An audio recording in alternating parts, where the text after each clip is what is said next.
Oleh karenanya para anbiya dahulu banyak yang mengikutinya orang miskin, ya. Seperti Nabi Nuh alaihissalam, ya. Mereka berkata kaumnya yang kafir kepada Nabi Nuh, qala al-mala'ul ladzina kafaru min qaumihi ma naraka illa basyaran mithlana wa ma naraka taba'aka illa alladzina hum aradhiluna badiyar ra'yi. Kami lihat engkau Nuh yang tidak ikut kau hanyalah orang-orang miskin di antara kami. Orang-orang rendahan yang hanya dengar tidak mikir panjang, ya. Mereka berkata juga, qalu anu'minu laka wattaba'akal ardhalun? Apakah kami beriman kepada engkau Nuh sementara yang ikut engkau orang miskin? Jadi kekayaan, harta, kemewahan, kemajuan teknologi itu bukan ukuran kebenaran. Baik, di antara argumentasi yang keliru, yang kelima, ini sudah jam berapa? Masih banyak ya? 20 ya. Ini yang kelima adalah cara berdalil dengan keberhasilan. Misalnya, ya. Misalnya ada seorang berdakwah dengan alat musik. Ternyata orang itu dia main musik joget-joget sama dia, akhirnya orang tersebut masuk Islam. Saya joget-joget sama dia, kemudian dia masuk Islam. Apakah tatkala orang itu masuk Islam, kita membenarkan cara dakwah dia dengan berjoget-joget, mungkin ikut diskotik, ya? Tidak benar. Itu keberhasilan sesuatu bukan menunjukkan kebenaran cara yang ditempuh. Contoh, betapa banyak orang sembuh ke dukun, mungkin barangnya hilang. Apakah ke dukun benar? Nggak benar. Kufur, ya. Suami saya benci sama saya, datang ke dukun, dipelet sama dukun, akhirnya suaminya cinta sama dia. Apakah gara-gara pergi ke dukun kemudian menimbulkan keharmonisan rumah tangga berarti dukunnya benar? Tidak benar. Tidak semua keberhasilan kemudian membenarkan cara. Ada orang mungkin berobat dengan makanan haram, dengan babi, mungkin dengan khamar, berobat dengan cara-cara haram. Ya, apakah kemudian menjadikan haram tersebut menjadi halal? Jawabannya tidak. Jadi terkadang orang terpedaya di sini. Benar, dengan cara begitu banyak orang dapat hidayah, ya. Dan ini dilakukan oleh sebagian orang. Mereka cerita dengan cerita bohong. Cerita sini, cerita sana. Orang tertarik, orang menangis. Dengan cerita-cerita bohong ini akhirnya orang malah terenyuh. Ini enggak benar. Dahulu ada orang-orang berdosa atas nama Nabi sallallahu alaihi wasallam. Maka diingatkan, wahai jangan berdosa dengan nama atas nama Nabi sallallahu alaihi wasallam. Nabi bersabda, man kadzaba alayya muta'ammidan falyatabawwa maq'adahu minan nar. Barang siapa berdosa namaku, siapkan kapalnya di neraka. Kata mereka, kami tidak berdusta atas nama Nabi sallallahu alaihi wasallam, tapi kami berdusta demi Nabi sallallahu alaihi wasallam. Kami berdusta demi Nabi sallallahu alaihi wasallam, ya. Jadi orang malas ke masjid, mereka bikin hadis-hadis palsu tentang keutamaan ke masjid misalnya. Niatnya baik, ya, untuk agar orang semangat beribadah. Tapi apakah cara tersebut benar? Jawabannya salah meskipun berhasil. Meskipun berhasil, ya. Misalnya ada seorang kemudian dia berdakwah di depan orang-orang kafir, kemudian menafsirkan ayat dengan cara pikiran dia, dengan teknologi dia kaitkan dengan teknologi, dia kaitan dengan sains. Ternyata nggak ada hubungan tersebut dengan sains. Kemudian dia paksa-paksakan supaya orang beriman. Meskipun orang itu beriman, kita bilang tidak benar. Itu cara tidak benar. Keberhasilan satu tidak menunjukkan kebenaran wasilah, ya. Dan ini sering. Dulu kan orang masuk Islam begini caranya, Ustaz. Masa dulu salah? Kita bilang itu orang dulu, ya. Kita bilang urusan mereka dengan Allah. Tapi kalau yang jadi patokan kita salah benarnya Al-Quran dan Sunnah, bukan keberhasilan. Ya, bukan keberhasilan. Ya, ini perlu kita perhatikan karena berhasilnya seorang ya, bukan berarti cara dia benar. Gak ada orang kemudian masuk ke diskotik, kemudian ikut disko, ikut joget-joget, ikut nyanyi-nyanyi, akhirnya sebagian PSK misalnya masuk Islam atau sadar, ya kita bilang nggak benar cara seperti itu. Allah tidak mewajibkan engkau untuk mendakwah dengan cara seperti itu, ya. Itu tidak adalah cara yang keliru. Mungkin seorang berdakwah dengan misalnya pakai alat musik, kemudian bikin konser, akhirnya orang ingat tentang akhirat misalnya, ya. Kita bilang meskipun yang hadir banyak itu bukan cara yang benar. Orang mungkin kemudian berdakwah dengan break dance dan kemudian dengan kita bilang keberhasilan meskipun yang ikut kamu banyak, meskipun tadinya mereka penjahat jadi orang baik, itu tidak menunjukkan caramu benar. Allah tidak membanding engkau di luar lebih daripada itu. Ya. Oleh karenanya dalam satu hadis tatkala disebutkan ada seorang ya berdakwah dengan Al-Quran dan Sunnah, orang tidak mendengar, berdakwah dengan Al-Quran orang tidak ikut, maka dia pun buat satu perkara yang baru agar orang ikut, maka dikatakan iyyakum mabtada, hati-hatilah kalian dengan bid'ah yang dia lakukan dalam rangka untuk menarik manusia. Jadi cara keberhasilan tidak membenarkan, tidak menjadi pembenaran metodologi yang diikuti. Taib. Yang berikutnya yang keenam, seorang berargumentasi dengan kesalahan sebagian ulama. Ya, kita bilang ulama tidak maksum. Ulama tidak maksum. Ya. Mereka para ulama orang yang dipilih oleh Allah Subhanahu wa taala. Namun di antara mereka memiliki kesalahan disebut dengan zallatul ulama, kesalahan ulama. Atau mereka memiliki aqwal syadzah, yaitu pendapat-pendapat yang nyeleneh, menyelisih ijma. Ya, semua ulama berijma, di satu dua orang ini menyelisihi. Nah, itu adalah kesalahan. Tidak boleh kita ikuti. Ini terjadi di kalangan para sahabat, di kalangan para tabi'in sampai ulama zaman sekarang, ya. Kesalahan-kesalahan yang merupakan kesalahan-kesalahan nyeleneh. Contoh seperti dari Ibnu Abbas radhiyallahu anhu disebutkan beliau pernah berpendapat bahwasanya namanya riba cuma riba nasi'ah, riba al-fadl tidak mengapa, ya. Bahkan sebagian diriwayatkan beliau mengatakan bolehnya mut'ah, ya, atau yang lainnya. Kemudian juga seperti Ibnu Umar radhiyallahu taala anhu kalau berwudu maka beliau masukkan air di mata. Ya. Apakah kita ngikutin? Enggak. Ini ijtihad Ibnu Umar dan salah. Kebaikan beliau sangat banyak, ribuan kebaikan beliau sangat banyak, beliau sangat terkenal mengikuti sunnah Nabi SAW, namun dalam hal ini beliau salah. Ya, maka ini tidak diikuti, kesalahan. Jangan sampai datang sebagian orang dia berwudu sambil masukkan air, dia gosokkan matanya, ya, karena dengan dalil mata dia sering melihat kemaksiatan maka perlu dimasukkan air dalamnya. Ibnu Umar pernah melakukan yang kita bilang itu kesalahan, jangan diikuti. Ya, karena kalau kita telusuri perkataan para ulama ada yang macam-macam, ada yang mengatakan boleh mut'ah tadi, ada yang mengatakan boleh menggauli istri dari misalnya dari duburnya misalnya, atau banyak pendapat-pendapat yang aneh-aneh. Di antaranya misalnya contoh seperti sekarang ini misalnya Ibnu Hazm rahimahullahu taala menyelisih ijma. 4 mazhab mengatakan musik hukumnya haram. Kemudian Ibnu Hazm menyelisih 4 mazhab tersebut, ya. Berusaha mendhaifkan hadis dalam Sahih Bukhari yang ulama semua mensahihkan hadis tersebut. Itulah yakunana aqwamu min ummati yasal hirra wal khamra wal ma'azib, akan datang dari kaumku suatu kaum, dari umatku suatu kaum yang mereka menghalalkan zina, khamr, kain sutra bagi laki dan menghalalkan alat-alat musik. Hadisnya sahih dalam Sahih Bukhari. Allah mensahihkannya. Kemudian datang Ibnu Hazm mendhaifkan hadis ini, kemudian dia menyelisih ijma mengatakan bahwasanya musik hukumnya halal, maka tidak boleh kita mengikuti, ya.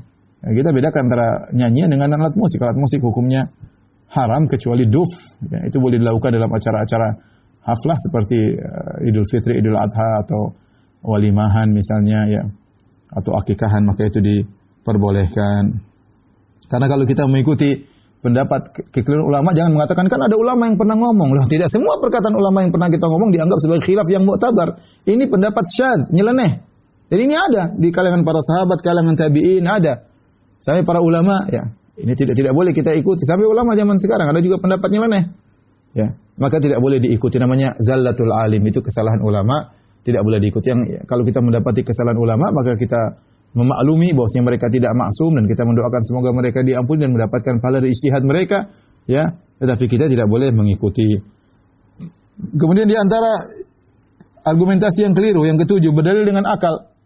Ini sudah saya bahas dalam banyak majelis saya katakan bahwasanya akal bukanlah barometer untuk mengukur kebenaran. Oleh karenanya Imam Malik berkata, ya laita syi'ri bi ayyi aqlin yuzanul kitab wa sunnah. Sungguh kabarkanlah kepadaku dengan akal siapa mau ditimbang Al-Qur'an dan sunnah, ya. Akal siapa? Akal saya atau akal kamu atau akal dia? Seandainya akal ini cuma satu, mungkin bisa dijadikan dalil. Tapi al-uqul mutafawitah, tapi ukul itu akal bermacam-macam. Ya, kita IQ saja berbeda. Kita saja zaman sekarang IQ orang berbeda-beda. Apalagi akal siapa? Mau akal orang Arab kah, akal orang Eropa kah, akal orang Asia kah? Apakah akalnya para sahabat atau akalnya para ahli filsafat? Akal saya menjadikan dalil. Oleh karenanya orang-orang menjadikan akal sebagai sumber dalil, mereka pun berselisih. Lihatlah Jahmiyah, Mu'tazilah, Asy'ariyah, ya. Mereka bersepakat takdimul akal ala naql. Mereka bersepakat dengan suatu kaidah yang mereka katakan sebagai kaidah kulliyah, ya, atau qanunul kulli, undang-undang universal, bahwasanya akal didahulukan daripada dalil jika bertentangan. Mereka sendiri tatkala dalam masalah asma wa sifat yang sama-sama menjadikan akal sebagai dalil, mereka pun berselisih. Kenapa? Karena akalnya Jahmiyah tidak sama dengan akalnya Mu'tazilah dan akalnya Mu'tazilah tidak sama dengan akalnya Asy'ariyah. Oleh karenanya kita tidak boleh menjadikan akal sebagai dalil. Akal adalah salah satu indera yang butuh pengarahan. Wahyu adalah cahaya yang mengantarkan akal tersebut. Kata para ulama, ibarat akal adalah mata dan wahyu adalah cahaya. Kalau mata tersebut tanpa cahaya tidak bisa melihat, ya, maka akal butuh wahyu. Dengan wahyu tersebut membimbing akal, karena akal diperlukan untuk memahami syariat dengan baik, tapi tidak boleh didepankan di atas wahyu. Karena banyak hal yang menurut kamu tidak masuk akal ternyata dijelaskan oleh para ulama lain sangat logis. Sangat logis. Ya. Seperti dalam hal ini misalnya, banyak orang mengatakan tidak mungkin Allah di atas, tidak logis. Tidak mungkin Allah di atas, tidak logis. Banyak ulama menjelaskan dengan logis, kita sudah sering jelaskan. Justru mengatakan Allah tidak di mana-mana, justru Allah tidak di atas, tidak di bawah, justru tidak logis. Justru mengatakan Allah di mana-mana juga tidak logis. Ya. Mereka berusaha menolak sesuatu yang menurut akal mereka tidak masuk akal, ternyata mereka jatuh pada perkara yang lebih tidak logis lagi. Oleh karenanya, menjadikan akal sebagai sumber dalil itu adalah suatu kekeliruan. Kemudian berikutnya, yang ke-8, di antara argumentasi yang keliru adalah berdalil dengan hadis dhaif. Hadis dhaif, ya, boleh digunakan dalam beberapa syarat, di antaranya dalam fadail amal. Banyak ulama mengatakan boleh hadis dhaif dalam fadail amal. Boleh, dengan syarat bahwasanya tidak boleh meyakini itu adalah perkataan Nabi sallallahu alaihi wasallam. Sebagian penjelasan Ibnu Hajar rahimahullah taala. Tidak boleh meyakini perkataan Nabi sallallahu alaihi wasallam. Yang kedua, amalnya sudah ada. Ya, misalnya salat duha, amalnya sudah ada di sahih. Kemudian datang dari hadis dhaif menjelaskan tentang keutamaan salat duha. Misalnya salat di masjid, banyak hadisnya tentang keutamaan salat di masjid. Kemudian datang hadis dhaif tentang keutamaan salat di masjid. Maka ini boleh disampaikan. Dengan syarat tadi tidak boleh meyakini dari Nabi sallallahu alaihi wasallam. Kemudian hadisnya tidak boleh dhaif jiddan, tidak boleh sangat dhaif, tapi kedhaifannya lemah. Kemudian sudah ada amal yang sudah ada tinggal pahalanya saja yang dhaif. Kemudian tidak boleh disebarkan karena orang-orang awam nanti menyangka ini adalah hadis Nabi sallallahu alaihi wasallam tanpa dijelaskan. Jadi kalau para ulama ingin menjelaskan tentang hadis dhaif, mereka mengatakan ruwiya, diriwayatkan. Ala sigat tamrid untuk menjelaskan bahwasanya ini hadisnya dhaif atau dikatakan untuk mengisyaratkan bahwasanya hadisnya dhaif. Adapun menjadikan hadis dhaif sebagai suatu amalan baru, maka tidak boleh. Tidak boleh. Apalagi hadisnya mungkar, apalagi hadisnya maudhu'. Ternyata hadis tersebut bukan cuma dijadikan sebagai amal baru, bahkan sebagai akidah baru. Seperti orang-orang meyakini adanya Nur Muhammad. Bahwasanya Allah sudah alam semesta diciptakan oleh Nur Muhammad. Nur Muhammad sudah ada sejak zaman Nabi Adam alaihissalam. Hadis-hadis palsu yang berkaitan dengan ini. Ya. Laulaka ma khalaqtul aflaq. Ya Muhammad, kalau bukan karena engkau aku tidak ciptakan langit dan bumi. Hadis palsu. Untuk menimbulkan suatu akidah, ini tidak boleh. Ya. Ini tidak boleh dibenarkan. Apalagi untuk dijadikan akidah. Jadi saya perlu sampaikan bahwasanya tidak boleh kita menjadikan hadis dhaif atau apalagi hadis palsu untuk dijadikan sebagai sumber pendalilan, argumentasi. Jadi hadis dhaif boleh diamalkan, tadi saya katakan syaratnya fadil amal. Terus ulama mengatakan juga, para ulama yatasahalun, bermudah-mudahan dalam hadis dhaif kalau berkaitan dengan sirah Nabi sallallahu alaihi wasallam. Sirah Nabi, kalau kita berdasarkan hadis-hadis yang sahih saja, maka ada rangkaian yang terputus, ada mata rantai yang terputus. Tapi bukan pada intinya. Maka ada hadis dhaif menjelaskan, ya tetapi dhaifnya tidak terlalu parah, menggabungkan dua mata rantai yang terputus, maka ini dibolehkan kata para ulama, ya dalam masalah sirah misalnya. Ya, intinya, adapun untuk menimbulkan satu hukum baru, ya atau apalagi keyakinan baru, maka ini tidak diperbolehkan. Apalagi hadisnya hadis palsu, ya. Apalagi Nabi mengatakan man kadzaba alayya muta'ammidan falyatabawa maq'adahu minan nar. Barang siapa yang berusaha atas nama aku, siapkan kaplingnya di neraka jahanam. Yang kesembilan, berdalil dengan si fulan adalah wali. Sering si fulan adalah wali. Terus kenapa? Sebagian masyarakat menyangka namanya wali maksum, tidak mungkin salah. Sehingga semua yang dikerjakan oleh wali tersebut benar. Nah, si fulan sudah dianggap wali, dia mau begini, dia mau begitu, dianggap benar. Dan ini adalah kekeliruan. Kita bilang bukan persyaratan wali harus maksum. Wali mungkin bisa salah. Yang maksum cuma Nabi sallallahu alaihi wasallam. Adapun selain Nabi sallallahu alaihi wasallam, sebagaimana perkataan Imam Malik, kullun yu'khadhu min qawlihi wa yurad ila sahib hadzal qabr. Setiap orang boleh diambil perkataannya, boleh ditolak perkataannya kecuali penghuni kuburan ini, yaitu Nabi sallallahu alaihi wasallam. Siapapun dia. Siapa yang ragu bahwasanya Imam Syafi'i wali dari wali-wali Allah? Tapi apakah semua muridnya taklid kepada Imam Syafi'i? Bahkan muridnya langsung Al-Muzani rahimahullahu taala menyelisih Imam Syafi'i dalam banyak hal. Bahkan muridnya langsung Imam Ahmad bin Hanbal rahimahullahu taala menyelisih Imam Syafi'i sampai punya mazhab baru namanya mazhab Imam Ahmad bin Hanbal, mazhab Hambali. Ya. Siapa yang ragu bahwasanya Imam Malik adalah seorang wali-wali Allah? Ya. Sampai ada mazhab Maliki, muridnya Imam Syafi'i tidak ngekor kepada Imam Malik, bahkan Imam Syafi'i punya mazhab sendiri. Jadi bukan persyaratan bahwasanya seorang wali-wali Allah pasti benar melulu. Contoh Umar bin Khattab radhiyallahu anhu, siapa yang ragu dia adalah wali Allah? Bahkan dia pernah berbicara dari perjalanan jauh, perjalanan sebulan, perjalanan dia berkata, "Ya Sariyah al-Jabal, ya Sariyatul Jabala." Ketika dia mengirim pasukan ke tempat peperangan, tahu-tahu dia sedang berkhutbah, dia melihat Allah perlihatkan visualnya, maka dia ingatkan, "Ya Sariyah, wahai pemimpin pasukan, pergilah ke arah gunung." Didengar oleh jarak yang jauh, bukan pakai telepon, dari jauh. Ini bukan wali-wali, ya. Bagaimana tidak wali? Kata Nabi SAW, "Malaqiyaka syaitan qad salikan fajjan illa salaka fajjan ghayra fajjik." Ya Umar, tidak ada syaitan lihat kau jalan satu jalan pasti kabur. Syaitan kabur dari Umar. Siapa yang mengatakan Umar bukan wali? Umar yang pernah berdoa, "Ya Allah, ya matikanlah aku mati syahid dan di kotamu, kota Nabi SAW, kota Madinah." Ternyata dikabulkan oleh Allah Subhanahu wa ta'ala. Siapa yang meragu-ragu bahwa si Umar adalah wali? Sementara Nabi mengatakan Umar fil jannah, Umar di surga. Tapi Umar pernah salah. Beberapa kali salah, ya beberapa kali salah, bersama Abu Bakar salah, bersama Nabi SAW dalam perjanjian Hudaybiyah dia pun keliru. Ini wali, kalau Umar saja bisa salah, apalagi kalau Imam Syafi'i bisa salah, Imam Malik bisa salah, apalagi wali-wali sekarang. Kemudian dikatakan ini wali pasti benar. Pernyataan wali pasti benar itu adalah kesalahan. Maka tidak boleh kita berdalil seorang disebut wali kemudian apa yang dilakukan benar semua. Itu tidak benar. Itu adalah argumentasi yang keliru karena wali tidak harus benar selalu. Kemudian di antaranya yang ke-10 adalah berdalil dengan perkataan falasifah, ya. Sebagian orang, ya, tatkala masalah asma wa sifat, mereka berdalil dengan perkataan orang-orang ahli filsafat, Aristoteles, kemudian Plato, ya. Kemudian dianggap perkataan ahli-ahli filsafat tersebut suatu kepastian hukum yang absolut. Ya, dan ini tidak benar, ya.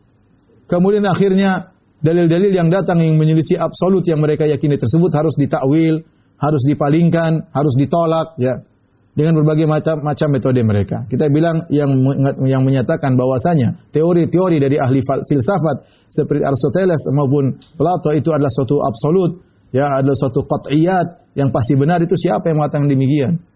Ya, itu adalah perkara yang tidak dibenarkan, ya. Kita bilang yang benar adalah Al-Quran dan Sunnah, dan akal harus tunduk kepada Al-Quran dan Sunnah. Oleh karena kita dapati sangat menyedihkan sebagian ulama tatkala mereka berbicara tentang masalah agama, terkadang mereka berdalil dengan perkataan Aristoteles. Lalu Aristoteles adalah seorang yang kafir. Dia bukan Yahudi, bukan Nasrani, bukan Muslim, penyembah Yunani, nggak tahu apa yang dia sembah, ya. Bagaimana kemudian perkataannya dijadikan dalil, bahkan dikedepankan daripada Al-Quran dan Sunnah. Yang ke-11, ya. Berdalil dengan dengan nama-nama, istilah-istilah syar'i, padahal hakikatnya tidak syar'i, dan ini juga banyak laris di orang awam, dikatakan ini kan begini, ini kan begini, pakai istilah-istilah syar'i. Contoh, ya, menamakan pengeboman sana sini dengan nama jihad. Ini jihad, gimana jihad? Ngebom sana, ngebom sini, ya. Kantor polisi dibom, orang-orang Islam dibom, bom di saat lagi Jumatan dibom, ya. Orang tidak bersalah, orang-orang kafir tidak bersalah dibom, ya. Apakah demikian, ya? Dengan atas nama jihad, jihad dari mana seperti ini? Ya. Kemudian bom di sekitar Masjid Nabawi, ini jihad dari mana? Ya. Dinamakan jihad tapi ternyata bukan jihad. Terpedaya seorang dengan nama. Dan inilah oleh karenanya dahulu iblis ketika ingin menggoda Adam, iblis menamakan pohon yang dilarang oleh Allah dengan syajaratul khuldi. Hal adulluka ala syajaratil khuldi wa mulki la yabla. Wahai Adam, mau kau tunjukkan kepada engkau dengan pohon keabadian. Allah tidak menamakan pohon tersebut pohon keabadian. Iblis menamakan pohon keabadian dengan nama penipuan untuk menarik Adam dan Hawa, akhirnya mereka makan. Dan ini dilakukan oleh sebagian orang, mereka menamakan sesuatu yang tidak syar'i dengan syar'i. Contoh menamakan dengan jihad, pengeboman, pembunuhan, terorisme dinamakan dengan jihad. Contoh bunga bank, mereka bilang bunga riba, mereka namakan bagi hasil. Padahal kalau kita periksa ternyata bukan mudharabah, justru ini adalah riba, ya. Contoh ketundukan kepada imam-imam batil, imam-imam bahlul, imam mereka mengatakan baiat. Baiat itu istilah syar'i, harus ada syarat-syaratnya. Kemudian mereka membaiat seorang imam, kemudian yang tidak masuk dalam kelompoknya dianggap kafir. Ya. Contoh mereka menamakan keharaman musyrik, mereka menamakan musik Islami. Nanti ada musik Islami, nanti ada joget Islami. Ya, subhanallah. Ya. Apa nanti ada semua di label-label dengan nama Islami. Apakah menjadi argumen untuk melegalkan apa yang mereka lakukan? Jawabannya tidak. Maka al-ibrah bil haqa'iq, ya, yang menjadi hakikat adalah hakikat yang menjadi patokan adalah hakikat, bukan nama, ya, bukan label, bukan nama, tapi yang jadi patokan adalah hakikat sesuatu. Maka jangan terpedaya dengan label-label yang dipasang oleh sebagian orang. Kemudian berikutnya yang ke-12, berdalil dengan kebenaran seorang dengan dia terselamatkan dalam suatu kejadian. Misalnya ada seorang, dia menyeru kepada kemungkaran, atau dia menyeru kepada kebid'ahan, atau dia menyeru kepada keyakinan yang salah. Kemudian terjadi gempa, dia selamat. Terus orang bilang, berarti dia benar selama ini. Kalau dia salah, harusnya dia mati juga, dia benar. Kita bilang tidak bisa demikian. Betapa banyak orang kafir yang kemudian terkena musibah, ada yang selamat. Apakah kemudian berarti akidah dia benar? Ya, Nasrani, kemudian atau agama-agama Buddha, Hindu dan yang lain selamat dalam kejadian tersebut, berarti dia benar. Kita bilang dalil jelas Al-Quran dan Sunnah. Allah terkadang menyelamatkan orang kafir, terkadang dalam Al-Quran Allah sebutkan, ya, wa idza raqibu fil fulki Allah mukhlishin lahuddin falamma najahum, ya. Kalau mereka berlabuh di lautan kemudian mereka ditimpa dengan ombak yang besar, mereka berdoa kepada Allah, selamatkan mereka. Bukan berarti kemudian keyakinan syirik mereka benar. Ya, idza hum yusyrikun, tatkala Allah selamatkan mereka kembali berbuat apa? Kesyirikan. Ya, sebagaimana Allah memberi kesehatan kepada orang-orang kafir, ya. Karena itu berkaitan dengan rububiyah Allah. Allah sebagai Tuhan, Allah memberi makan kepada mereka, beri kehidupan kepada mereka. Namun bukan berarti seorang kafir sehat, kemudian kokoh, jago loncat, mungkin ada gempa dia bisa kabur, kemudian dikatakan dia benar. Ya, jadi maksud saya selamatnya seseorang dari suatu musibah bukan berarti dia benar, ya. Seperti ada kejadian di sebagian lokasi, ya, terjadi kebakaran. Kemudian mengatakan nih gara-gara ada foto Kiai Fulan, maka toko ini tidak terbakar, ya. Ternyata banyak toko-toko lain ada fotonya juga kebakar, ya. Maka jangan jadikan bahwasanya tidak terbakarnya toko ini gara-gara ada foto si Fulan, ya. Akhirnya syirik dengan bertabarruk dengan foto kiai mereka. Jadi karena sebagian orang terpedaya dengan seperti ini, Islam berarti dia benar. Ya, kita bilang enggak. Allah selamatkan dia, ada kebenaran mungkin, ada kesalahan, tidak ada yang maksum. Ya, apakah seorang terselamatkan dari musibah kemudian menjadi maksum? Jawabannya tentu tidak. Semua ditimbang Al-Quran dan Sunnah. Kemudian di antara argumentasi yang keliru adalah mencampurkan kebenaran dengan kebatilan agar laris. Ya, ini yang sering dilakukan oleh sebagian orang. Contoh, ya, berdakwah dengan musik, ya. Berdakwah dengan musik, ya. Ya, tentunya orang jadi senang, ya. Kalau musik nyanyi saja mungkin tidak ada yang terima. Tapi kalau dicampur dengan dakwah, orang baru terima. Ini adalah mencampur antara kebatilan dengan kebenaran. Kata Allah, wala talbisul haqqa bil batil wa taktumul haqqa wa antum ta'lamun. Jangan kalian mencampur adukan antara kebenaran dan kebatilan. Dan kalian menyembunyikan kebenaran padahal kalian mengetahui. Maka seorang kalau ingin mengukur kebenaran atau ingin menyampaikan kebenaran, maka sampaikanlah kebenaran secara murni. Jangan dicampur adukan dengan kebatilan. Karena sebagian ahlul bidah, mereka tatkala melariskan dakwah mereka dengan cara mencampurkan antara kebenaran dengan yang dibumbui dengan kebatilan, atau kebatilan yang dibumbui dengan kebenaran agar laris, ya. Kemudian di antara sisi pendalilan yang keliru adalah berdalil dengan imam-imam mazhab, seperti mengatakan ini Imam Syafi'i rahimahullah mengatakan demikian. Kita bilang iya, Imam Syafi'i rahimahullah taala seorang alim yang besar, tapi dia tidak maksum. Bukan berarti kalau Imam Syafi'i berkata demikian, berarti semuanya salah. Yang menyelisih Imam Syafi'i sudah salah. Tidak. Imam Syafi'i rahimahullah tidak pernah mengajarkan demikian. Tidak ada seorang imam mazhab pun mengajarkan untuk taklid. Ya. Saya sering sampaikan kenyataannya, Imam Malik adalah gurunya Imam Syafi'i. Namun Imam Syafi'i tidak pernah bertaklid kepada Imam Malik sehingga mengekori Imam Malik dalam segala perkataannya. Kenyataannya Imam Syafi'i punya murid namanya Imam Ahmad. Dan Imam Ahmad tidak pernah mengekori Imam Syafi'i dalam segala hal. Imam Syafi'i punya guru namanya Muhammad bin Hasan Asy-Syaibani. Tapi Imam Syafi'i tidak pernah ngekor kepada Muhammad bin Hasan Asy-Syaibani dalam segala hal. Bahkan masing-masing punya mazhab sendiri. Imam Malik punya mazhab Maliki, Imam Syafi'i punya mazhab Syafi'i, Imam Muhammad bin Hasan Asy-Syaibani punya mazhab Hanafi. Bahkan Muhammad bin Hasan Asy-Syaibani juga terkadang menyelisih Imam Abu Hanifah. Imam Ahmad bin Hanbal punya mazhab sendiri. Oleh karenanya kita bilang para ulama, imam-imam mazhab adalah para ulama yang Allah pilih mereka dengan sebab mereka maka tersebarlah ilmu Islam, ya, dengan madrasah yang mereka bina akhirnya Islam sampai kepada kita. Kita sangat berterima kasih kepada mereka. Dengan jasa mereka Islam dijaga, Allah menjaga Islam dengan sebab mereka, tetapi tidak ada yang maksum di antara mereka. Ya, karena kalau kita ngeyel-ngeyelan, ya, debat. Ini perkataan Imam Syafi'i. Nanti ada yang madzhab Maliki mengatakan ini perkataan Imam Malik. Ya, Imam Syafi'i muridnya Imam Malik. Kan guru lebih pintar daripada murid. Akhirnya jadi debat-debat kusir. Nanti yang mendapat Syafi'i mengatakan betapa banyak murid lebih pandai daripada gurunya. Debat kusir, tidak benar. Kita mengatakan kalau ini perkataan Imam Malik, Imam Syafi'i, berarti pendapat yang agung. Tinggal kita diskusi. Bukan berarti kalau perkataan ini perkataan Imam Madzhab berarti harus benar. Ya. Kita tidak pernah diajar untuk taklid dan mereka para ulama Imam Madzhab juga tidak pernah mengajarkan untuk taklid kepada mereka karena yang wajib ditaklidi cuma Nabi Muhammad sallallahu alaihi wasallam. Kemudian di antara argumentasi yang keliru adalah berdalil dengan sebagian ayat. Kemudian ayat yang lain dipotong dan ini sering dilakukan oleh orang liberal. Para ulama mengibaratkan seperti orang pemabuk yang tidak mau salat kemudian dia berkata, Allah berfirman wailul lil musallin, celaka orang-orang yang salat. Titik. Padahal ayat tersebut masih ada lanjutannya. Alladzina hum an salatihim sahun, itu orang-orang yang lain dari salatnya. Tapi bagian kedua dipotong. Dia cuma baca wailul lil musallin, celaka orang yang salat. Dan ini sering dilakukan oleh orang-orang liberal, hati-hati.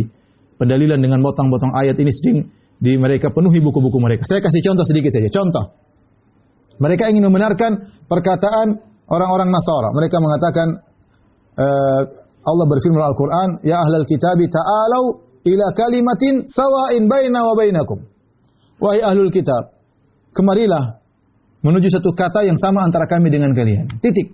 Kata mereka, sebagaimana dalam buku yang ditulis oleh Nur Khalis Majid dan teman-temannya, itu dalam buku Fikih Lintas Agama, mereka berkata, ini dalil bahwasanya Allah menyuruh kita mencari titik persamaan, jangan cari titik perbedaan. Allah berfirman, ya ahlal kitabi ta'alau ila kalimatin sawa. Wahai ahlul kitab, marilah kita menuju pada perkataan yang sama. Titik. Mereka bilang, jangan cari perbedaan, cari titik persamaan. Allah yang suruh, maka kita liberal. Kita bilang, lanjutkan ayatnya, jangan dipotong.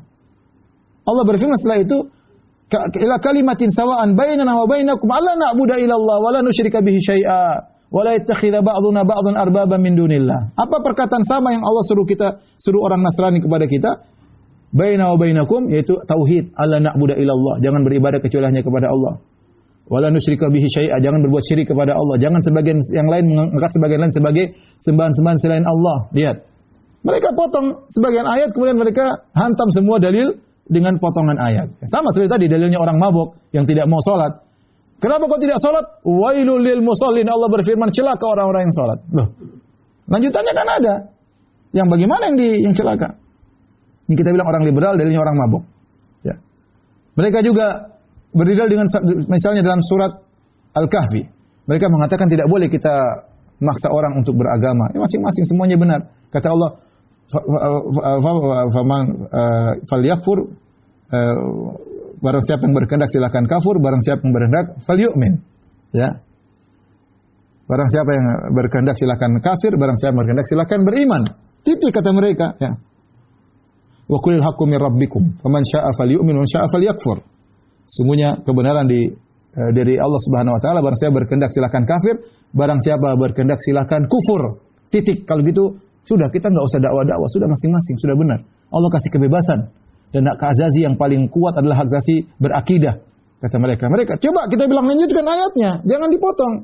Apa kelanjutan ayatnya? Inna a'tadna lidh-dhalimina lil-kafirina, ya, lidh-dhalimina naran ahata bihim suradiquha. Lanjutkan ayatnya. Sungguhnya kami siapkan bagi orang-orang zalim, orang-orang kafir, api neraka yang nyalapinya meliputi mereka seluruhnya, ya. Nah, kalau dilanjutkan kita tahu bahwasanya Allah itu mengatakan faman syaa'a falyu'min wa man syaa'a falyakfur, barang siapa ingin silakan beriman, silakan kufur. Itu adalah namanya ancaman. Ya. Itu ancaman. Seperti firman Allah, "I'malu ma syi'tum", lakukan yang kalian kehendaki. Bukan Allah bebaskan, tapi itu ancaman, ya.